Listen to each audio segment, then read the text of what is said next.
Welcome to Take It from the Iron Woman. My name is Susanne Müller, your host and the Iron Woman. This podcast is about empowering yourself and others to make real changes in the world. You will hear from everyday, smart, sophisticated, hip people like you and me. Not everybody has to be an Iron Woman to impress the world. Together, we will learn from the sports and business leaders how you can become a more successful person as an entrepreneur or a leader. It's one step at a time, one day at a time. Take your steps now. Take your big steps now. Join me on this journey to success. This podcast is being sponsored by Get Loopy. On episode 41, you can hear the story of Isabel, the co-founder and CEO. Get Loopy, get a 20% discount off your first order. GetLoopy.com. Take it from the Iron Woman. Again, I'm honored. We have a special guest here, Tuomo from French Polynesia. When do you ever meet a person who lives in paradise? So welcome, Tuomo. Who's Tuomo? Who's going to join us today on the episode? Thank you, Susanne. Thank you so much for the invitation. Glad to be with you here and chatting with you. And yes, I live here in French Polynesia. A lot of people call the space here paradise, if you will. And just before we hit the record, we discussed like what is paradise. And a lot of people, what I feel is a lot of people look, especially if you look at the advertisement or the marketing world, we always try to have these glimpses and have these ideas for people like that's something that is outside of your reach in a way, like go here and that's where you find the paradise. And the paradise comes always with a cost. It doesn't matter if you're living back in Finland where I grew up, or if I live here right now in French Polynesia or the other tropical islands that I lived. There's always another side of the coin. And the paradise is there let's put it this way, if you just go for holidays for a couple of weeks, for example. But once you start living in a different environment with different people, with different cultures, with different habits, then you have to integrate yourself into that environment fully. And all of a sudden, a lot of the time that paradise loses a little bit of its glory, if you will. So what I've done and what I've before I moved here, or before I started my grounding process, if you will, because I lived in 9 different countries around the world and I kind of traveled without the purpose a lot. So the lifestyle was always in the forefront. And before I settled to here, I really wanted to make sure that the paradise is not just a glimpse, something that I looked and wanted what the other people had in mind. So I always okay, who are the people? What is the environment? And does the space provide the necessities for me? And am I able to do the things that really brings me joy and happiness in life? So then this space called me. So that's in a nutshell who I am, what I've done, and why I call this space here home right now. I'm sure a lot of people think they want to visit paradise. At the moment, it's a little more difficult. So you are from Finland, where we have a lot of winter months. It's dark, and in French Polynesia, it's the total opposite. What is the most challenging for you when you live on an island where there's sunshine all the time? Yeah, I would say one of the things that I truly miss from back home is the weather changes, the temperature differentiations, the seasons, the fall, the spring, the winter, the midsummer, the change in the amount of sunlight. We're quite close to the equator here. I also lived right on the equator some years back, and the sunshine, the amount of sunshine didn't differ at all.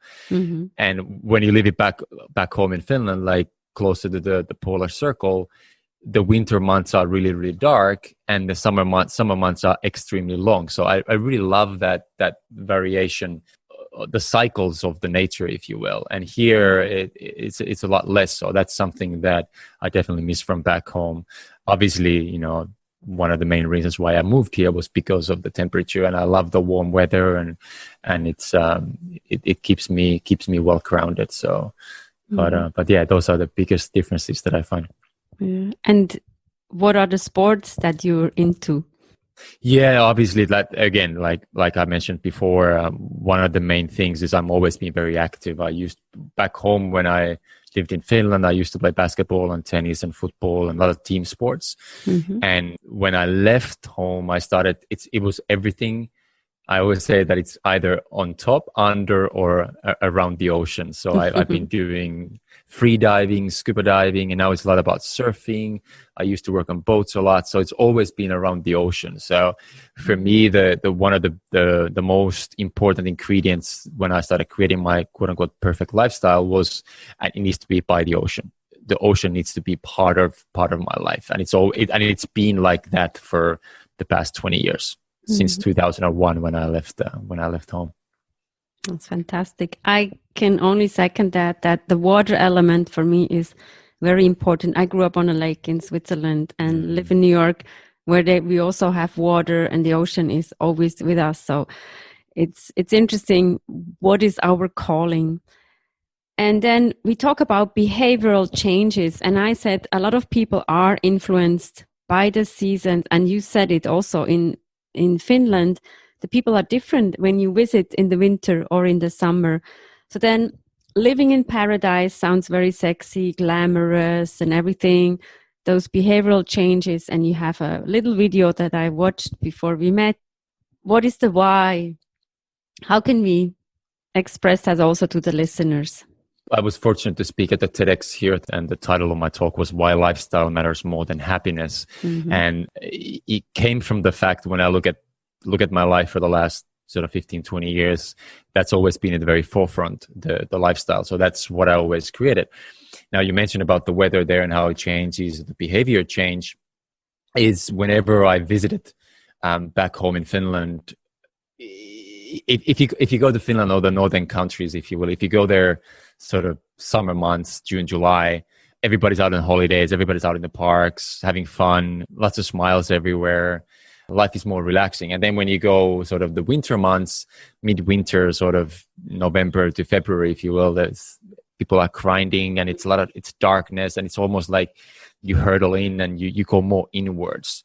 You don't really see a lot of people outside. People just like kind of in a hurry and they go from place to place, where summer months people are relaxing and their gaze opens up and there's more awareness, if you will, whereas winter months is more of doing and not so much awareness, if you will. So there's definitely a lot of differences for that. And then living here in the tropics, I feel that there's not that much variation when it comes to mood and especially behavior throughout the year, whereas back home in Finland you see that very drastically. Now, saying that, what we also discussed before is that for me, the more connected, it doesn't really matter that much. Of course it matters, but the main thing what I'm trying to get is that more connected we are to the nature and the elements of nature and the changes of nature, the more we are able to cope with our emotional world, if you will. That resilience is stronger the more connected we are to the seasonality of life and the season. Even here, even if there's quote unquote summer all the time, but there's a lot of seasons, especially if you're really connected to the nature and you look when the trees are blossoming and what are the fruits coming out in different seasons, you start realizing like there's a season of whales, for example. Whales only come here one time of the year and then they disappear, and there's certain trees, they flower in certain seasons. And once you're starting to connect to those variations and the elements of nature, I feel that you're also connecting more to yourself. And especially in these times that are quite difficult all around the world, I feel more connected we are to ourselves, the better we're able to cope with these changes that are happening in our life right now. And we said also the grass is greener on the other side, right? So it's be happy with what you have and maybe water your garden with what you have and fertilize your garden rather than keeping up with the Joneses. Why is it so important to keep him up with the Joneses? Okay, so that's a great one. I actually wrote a little article some time ago about this same idea, and actually something that just came to me right now is I used to be very fanatic about nutrition, and I'm very health is in the big forefront to me still. And one of the when I started learning more about nutritional world, it's very quickly that, for example, in Finland, there's a lot of health ingredients, a lot of health producing foods all around us. Same as over here, there's a lot of amazing ingredients, the locally produced ingredients that are extremely healthy for you.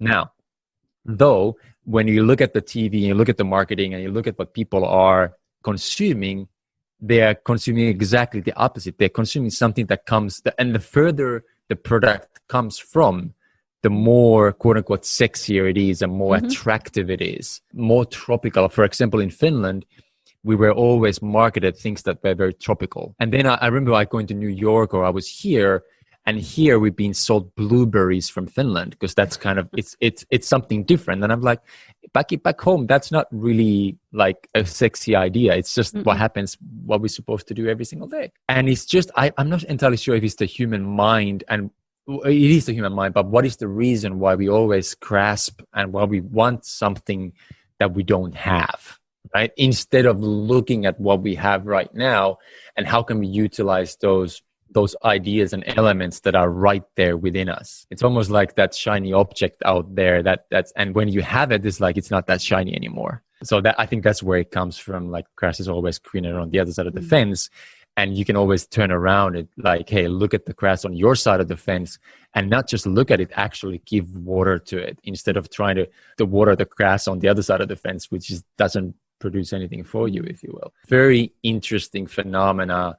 And I think it comes down to the fact that, again, less connected we are to ourselves, more we want something that other people have, or more we want something that's outside of our reach, if you will. And that's why, like, the first thing that comes to mind when you say Tahiti, for example, the first comes to mind is paradise, right? We want to live in paradise. We want to visit paradise. But then again, like I said in the beginning, once you come here and you integrate yourself, a lot of that shiny object syndrome, if you will, it disappears pretty quickly. So, and we see it in coaching, right? So we ask the people what kind of goals they have.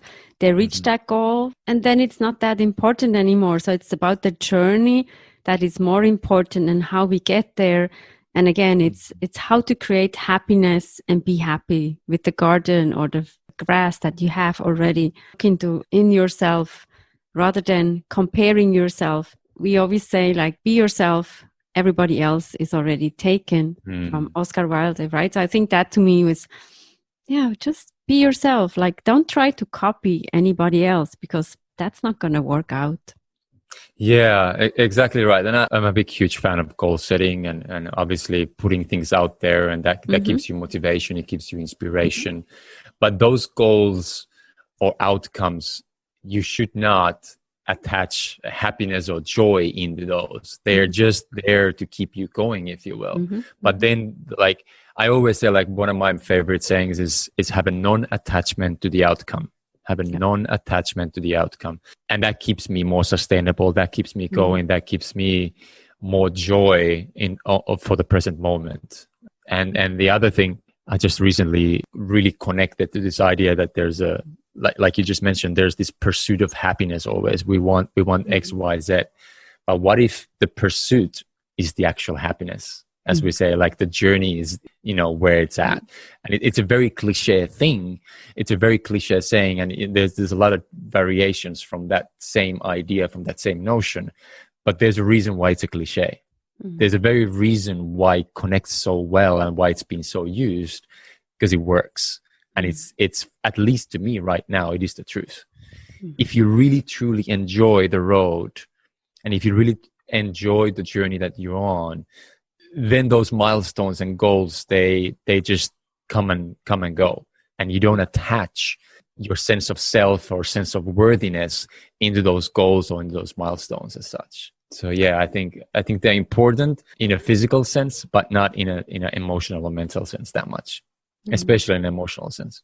And I also feel when you're happy with yourself, things will come your way. It's almost like opportunities will knock on your door, because you're open, you're happy, you are yourself. That's what I see. And be not attached to the outcome so much. So let things come, be in the flow, and things will be much easier. Yeah, absolutely. I actually wanted to just quickly share something else that just before we started recording this, or before we got to the call, I released my latest article, which is called Fulfillment Formula. Fulfillment Formula. And very, very simple. Is J plus H equals F, which means joy of the present moment plus happiness as the outcome of the lifestyle that we created, or the byproduct of the lifestyle, which is happiness, equals fulfillment, which is fulfillment. So for me, if I'm able to truly enjoy the present moment, the activities that I'm doing, for example, this conversation that we're having right now is very, very enjoyable for me. And in the end of the day, if I feel happy, if I have the happiness as an outcome of the people, the circumstances, and the environments and things that I do as a byproduct of my lifestyle, then that equals happiness in the end of the day. When I put my head down on the pillow in the end of the day, if I feel fulfilled, fulfillment is the state that I'm really after, that I'm really looking to reach. Not so much, I'm not looking into getting to the happiness, and joy or enjoyment is more of that presence. But fulfillment is truly a state that I feel that is something, it's a worthy of pursuit, if you will. And for me, I start my day these days with this one single question is, how can I be fulfilled in the end of the day today? What are the activities that I have to do today to feel fulfilled when I rest my head on the pillow in the end of this day? Wow, so much wisdom. Thank you so much, Tuomo. This is really exciting and fulfilling. So I'm really grateful that we were connected through another friend of mine. And good luck in paradise. Thank you so much. Thank you so much, Susan. Thank you for the invitation. Wow, how cool was that? To talk to a man who lives in paradise. It seems like he has everything created for himself. What can you create for yourself? How can you fulfill your dreams into a reality? How green is your grass? Take it from the Iron Woman. We have episodes every Monday, every Wednesday. Check out on your favorite podcast platforms. And don't forget to order Get Loopy. GetLoopy.com, the plant-based snack. You get 20% off your first order. And Take It From the Iron Woman is also a book. It's an ebook or it's in paperback. You can order it on Amazon. Coaching, mentoring is available. Take It From the Iron Woman. See you next time. Thank you very much for listening.